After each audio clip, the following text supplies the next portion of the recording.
নমস্কার আমার প্রিয় বন্ধুরা, আমার নতুন ব্লগে সকলকে জানাই স্বাগত এবং অনেক অনেক ভালোবাসা। আর তোমাদের ভালোবাসায় আমি বেশ ভালোই আছি। তো দেখো, ঝড় বৃষ্টির দিন আম পড়বে না তাই কখনো হয়? তো বেশ কতগুলো আম হয়েছে জমা, সেগুলোই আর কি কাটতে হবে।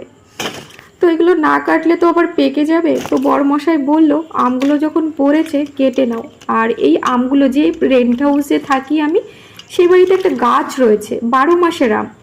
তো ওই আমগুলো পড়েছিল, বাড়ির মালকিন বলল তোমরা এই আমগুলো দিয়ে আচার তৈরি করো।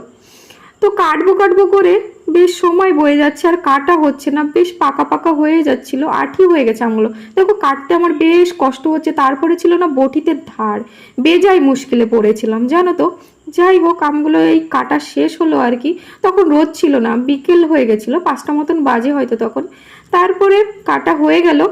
তো প্লেটে নিয়ে তারপরে নুন হলুদ ছড়িয়ে দিলাম, হাত লাগাইনি আমি, যদি নষ্ট হয়ে যায়। এগুলোর জন্য তো এবার মশলা দরকার। এবার মশলাগুলো বাজার থেকে এনে একটা থালাতে গোটা ধনে, গোটা মৌরি, গোটা জিরে, শুকনো লঙ্কা আর ছিল কালো সর্ষে, এগুলো একটু রোদ্রে দিলাম। তারপরে শুকনো কড়াইয়ে একটু নাড়াচাড়া করে নেব, যাতে এগুলো একটু আর কি গ্রাইন্ড করতে সুবিধা হয়। আমার কাছে তো শিলপাটা নেই, যেহেতু ভাড়া বাড়িতে থাকি, গ্রাইন্ড ছাড়া তো উপায় নেই। তবে শিলপাটাতে করলে একটু টেস্ট হয় আমার যা মনে হয়। দেখো গুঁড়ো করে নিয়েছি, সুন্দর গুঁড়ো হয়েছে।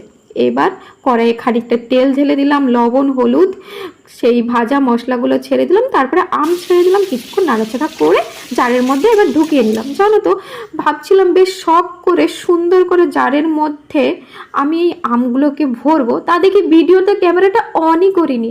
মাথা গরম হয়ে যায়, ভীষণই আপসেট হয়ে গেছিলাম ব্যাপারটা দেখে।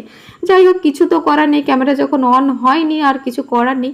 তারপরে লাস্টেই কাঁচা লঙ্কাগুলো দিয়ে দিলাম, দেখি কতদিনে স্টোর করতে পারি।